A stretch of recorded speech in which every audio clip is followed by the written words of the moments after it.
Magandang umaga sa inyong lahat. Nandito pa rin kami mga pare ng Archdiocese ng Maynila sa Coron, Palawan.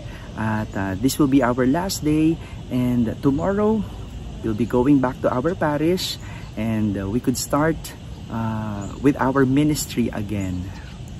Energized and full of passion. Minsan naman kailangan naman din talagang magpahinga para kahit papaano makakuha ng lakas at inspirasyon muli sa pagbabalik sa pagtatrabaho at sa aming mga pare sa aming ministeryo. But for now, let us reflect on the gospel today according to Saint Matthew. Jesus said, "When you pray, do not keep on babbling like pagans, for they think they will be heard because of their many words. Do not be like them, for your Father knows what you need before you ask Him. This, then, is how you should pray. Our Father in heaven, hallowed be your name. Your kingdom come, your will be done on earth as it is in heaven. Give us today our daily bread, and forgive us our debts, as we also have forgiven our debtors. And lead us not into temptation, but deliver us from the evil one. For if you forgive other people when they sin against you, your heavenly Father will also forgive you. But if you do not forgive others their sins, your Father will not forgive your sins." Our Father. As Christians, this is a prayer closest to us. Sino ba naman ang hindi nakakabisa sa panalangin ito? Our Father.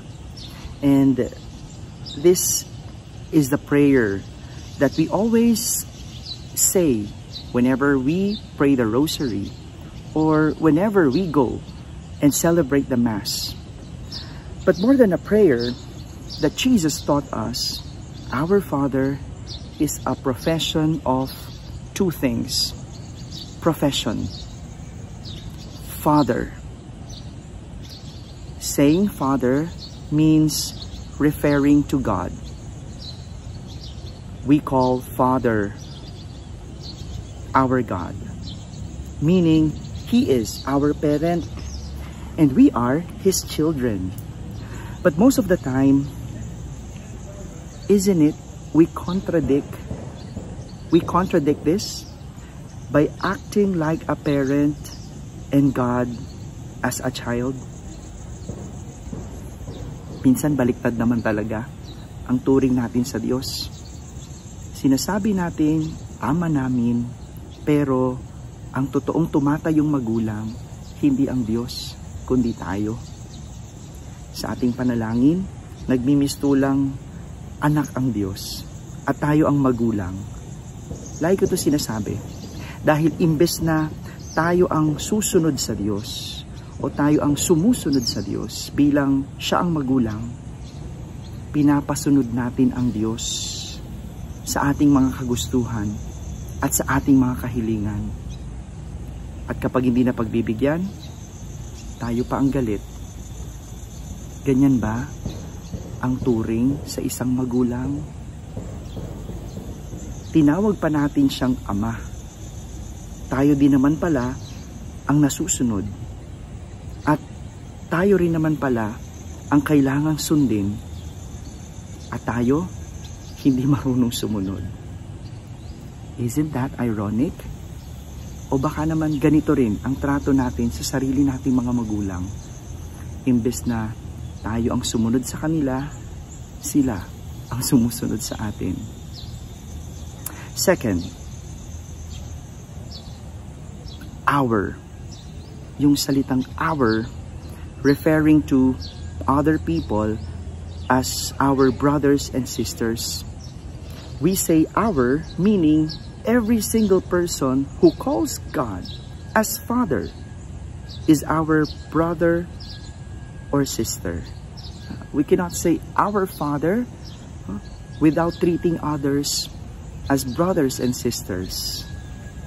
So if we could say our, we should also treat others as siblings.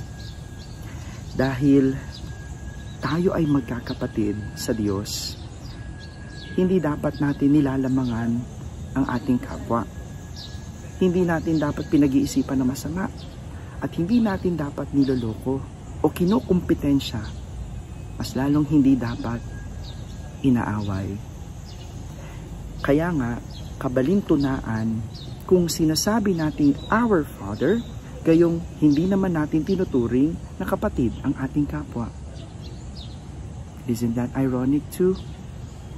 We say our Father because we treat each other as brothers and sisters. We could not say our Father if the treatment that we show others is not the treatment that a brother or sister should be. My dear brothers and sisters, our Father is not only a prayer, not a prayer taught by Jesus, but it is also a profession of God as Father.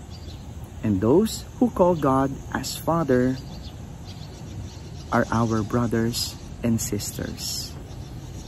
Kaya nga no, hindi natin lang dinadasal ang panalangin ito, kundi ito yung pagkilala sa Diyos bilang ating Ama at pagkilala sa ating kapwa bilang ating mga kapatid. And so, it is fitting to treat each other as our brothers and sisters and God as our Father. Amen.